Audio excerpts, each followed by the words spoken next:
जो गुरु है, हम एक गुरु के पास पहले रहते थे।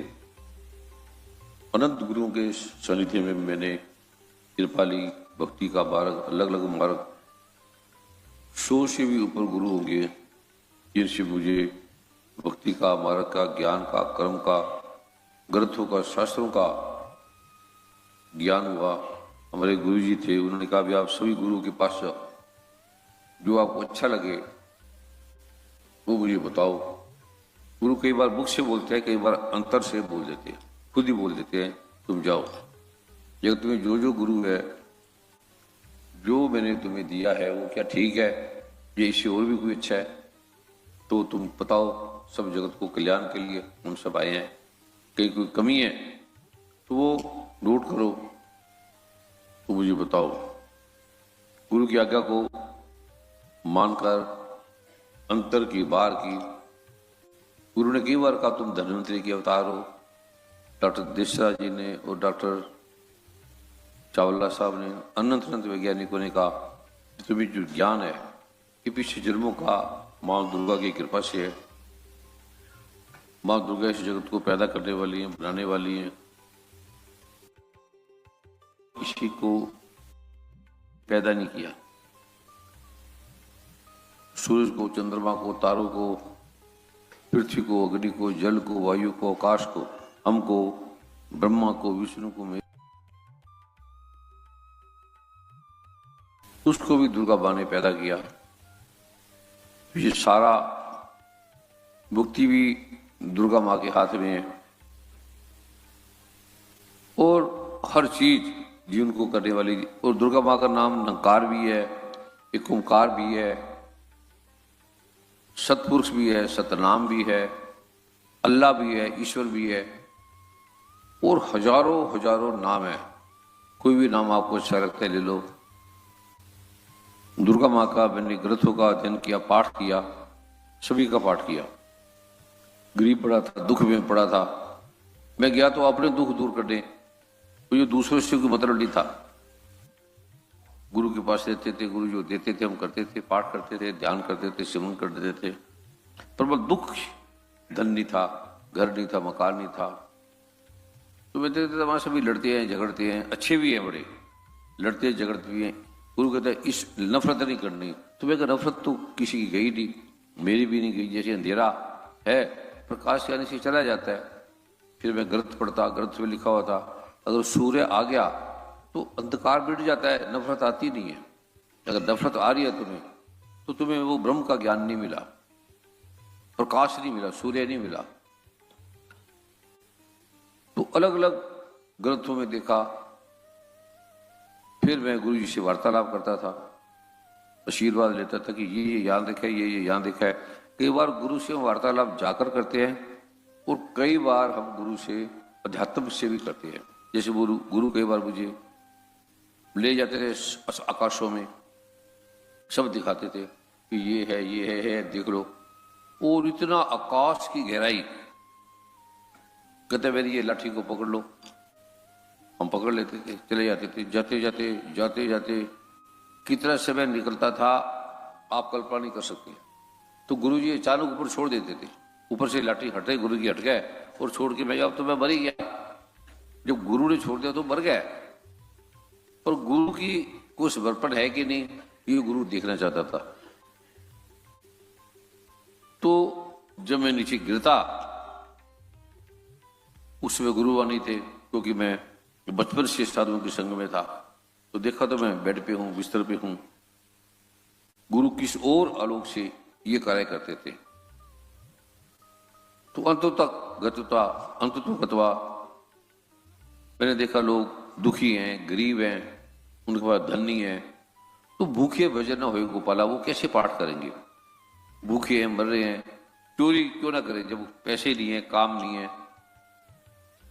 और अमीर आदमियों को देखते हो खूब खाते हैं, उनके नौकर बने हैं, दास बने हैं। तो मैं कहा गुरु जी ये मुझे जचा नहीं। जब सब हम एक की संतान है तो सभी को इतना धन तो दो, वो भूखे ना मरे, झोपड़ी में ना जिए, उनको घर दो, मकान दो। जैसे गाना सुन रहे थे, तो मुझे नहीं पता था इस गाना गुरु कोठी देता है, कारे देता है, तो मैंने अपने लिए मांगी थी भी तुम भी पाठ करो, गुरु के सत्संग में आओ, तुम्हें कार मिलेगी, कोठी मिलेगी। और मुझे मिलेगी, मुझे उम्मीद नहीं थी, क्योंकि बड़ा गरीब था और मेरा पता भी नहीं होता था, कभी कहाँ चला गया, कभी किसी गुरु के पास चला गया। तो सबको लगता था कि अलग अलग गुरु है।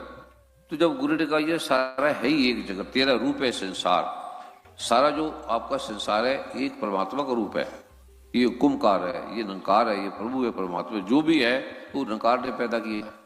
ये तो दुर्गा माँ कह रही है कि मैं ही नंकार हूं। ऐसे सारे ग्रंथों का जो देखा तो फिर गुरु ने अनायास देखा कि ये समर्पित है, इसको जो भी बोले ये करेगा। तो समर्पण से अपने आप ही आने लगता है सारा। जैसे हमारा बच्चा है, समर्पित है, आप हम उसको अपने आप देने लगते हैं। बच्चा अच्छा गोद भी आपने लिया, समर्पित है, तो फिर भी आप अपने घर परिवार का, बेटी का आप करने लगते हैं। तो मेरे को परमात्मा देने लगा। डिग्री नहीं थी, कोई पढ़ा लिखा ज्यादा नहीं था। पिताजी के टाइम पे पिता वीर थे, किसान थे, जैसे साधारण होते हैं। वो मुझे रोकते नहीं थे, जहाँ जाते उनका भी इनको रोको मत जाओ, ये जो करते करने दो, आप ऐसे मान लो आपका बेटा है ही नहीं है, ये किस काम के लिए है हमें नहीं पता। तो मुझे रोकते नहीं थे, पढ़ता था नहीं पढ़ता था, कभी गुरुद्वारे चला जाता, कभी मंदिर चला जाता, मस्जिद वाले सामने थी। तो सोचता था परमात्मा क्या है, ये है भी कि नहीं, कोई रोते हैं, कोई दुखी है, कोई गरीब है, तो कहाँ है तो कहाँ होगा।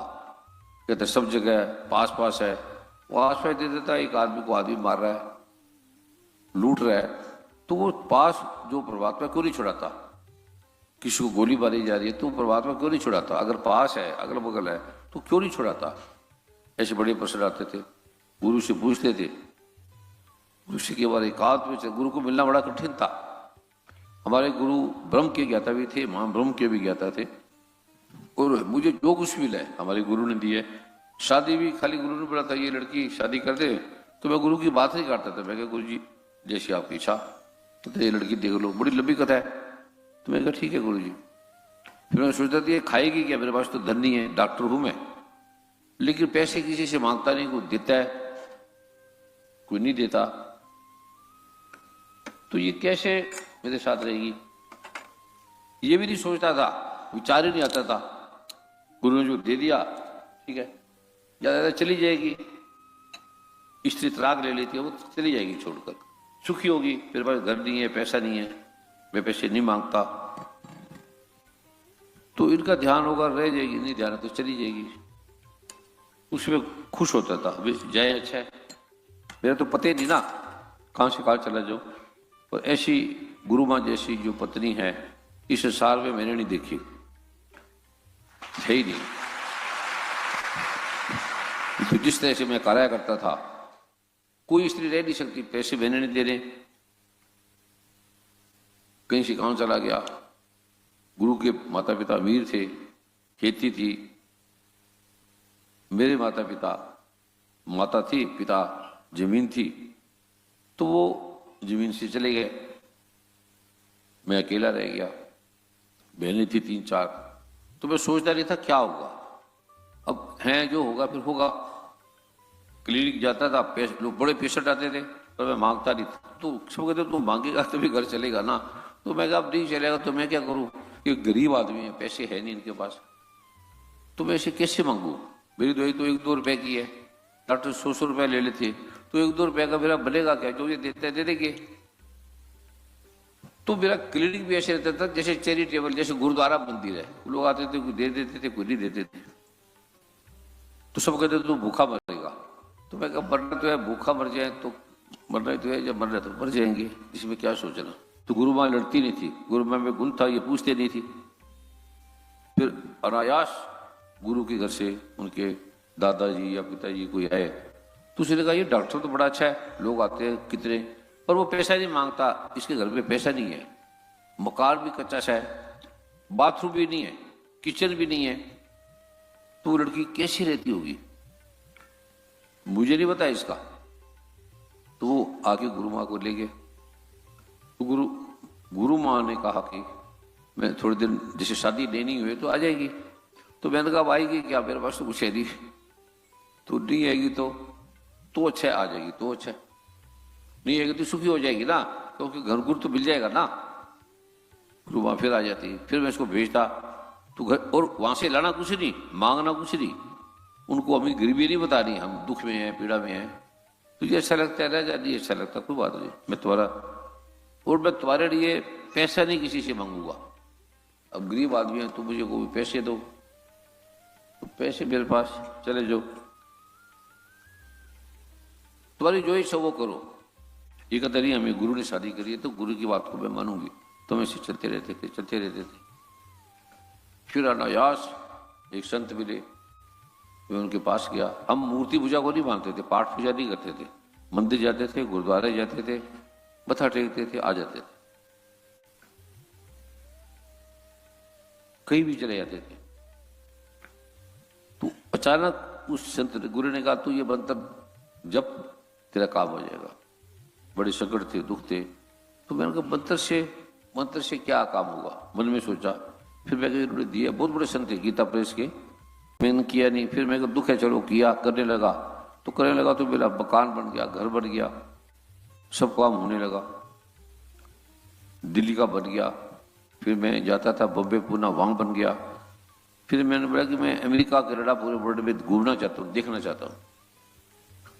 वो घूम घाम के आ गया, सारी दुनिया देख ली। तो मैंने कहा फिर ऐसे ऐसे मेरे पास दवाइयाँ दो जो लोगों की समस्या खत्म हो जाए, लोग ठीक हो जाए। डॉक्टर भी झूठे होते थे, बीमारी होती नहीं बना देते थे, पैसे ठगते थे, तो मैं वो नहीं करता था। मैं तुम्हें कोई बीमारी नहीं है, तुम ये दवाई ले लो, चले जाओ। वो कहते तू बीमारी बताएगा नहीं तो कैसे पैसे देंगे। तो मैं जो बीमारी है उसके लिए मैं दे देता हूँ, जो नहीं है उसको क्यों बताऊं तो तुझे बीमारी है। तो इस तरह वो कहते थे डॉक्टर भी तुम जिंदगी में कामयाब नहीं हो सकते, तूने शादी भी नहीं करी थी, पत्नी को तो धन चाहिए था, बेचारी क्या करेगी, धन चाहिए। तो मैं कहा मुझे इसके पता नहीं है, मैं जैसे जीता हूँ ऐसे जी रहा हूँ, वो चली जाएगी, छोड़ देगी, कुछ हो जाएगा तो क्या हो गया, उसमें क्या है, अच्छा पति मिल जाएगा मेरे से, मेरे पास तो कुछ है ही नहीं, मैं इसको क्यों रखूं, मैं बल्कि मैं खुद छोड़ कर आऊंगा। गुरुमान नहीं गई, बड़ा तू देखा, बड़े संकट देखे। तो मैं क्या माता पिता आए ले जाएंगे। एक बार इनके पिताजी ने मुझे कोई धन देना चाहा, मैं कहा मुझे धन मत देना, आप मेरे पिता हैं, तो जायदा मैं आपका 1 रुपया रख लेता हूँ। वो उन्होंने काफ़ी चीज़ें लाई, सामान लाया। तो मैं कह मुझे मेरी मेहनत से करने दो, मेरे 10-9 से जो मैं खाऊंगा वो मुझे खाने दो। कहते तुम्हारे घर में कुछ है नहीं, कपड़ा भी नहीं है, गुरु माँ का कपड़ा नहीं होता था, एक सूट होता था। तो कहता कपड़े तो दे रहे, तो मैं इनको कुछ मत देना। कहते मेरी तो बेटी है, मैं कि बेटी है तो फिर ले जाओ भैया घर में, मैं तो अपना भाव रख रहा हूँ, जरूरी नहीं कि मानना है मेरी, ना मानो, उनको अच्छा लगता है दे दो। तो गुरु माँ ने भी नहीं लिए, कहते मैं जैसी हूँ मैं नहीं लूंगी। तो गुरु माँ बाथरूम जाती थी, नहाती थी, तो वह कपड़े सुखा एक सूख जाता था, फिर उसको पहन लेती थी। तो मैं भी ऐसे था और सोचता नहीं था भाई क्या होगा, मरना तो है। मैं सोचा कि ये मतलब सोच नहीं आती थी मेरी, भी परमात्मा है, गुरु है, जो करेगा ठीक रहेगा, उसमें क्या विचार रहा, क्या सोचना। जानवर भी है, कुत्ते भी है, भेड़िया भी है, गरीब से गरीब लोग भी हैं, हमारे से तो बड़े बड़े गरीब थे, वो जब रह गए तो करते करते फिर घटना घटी।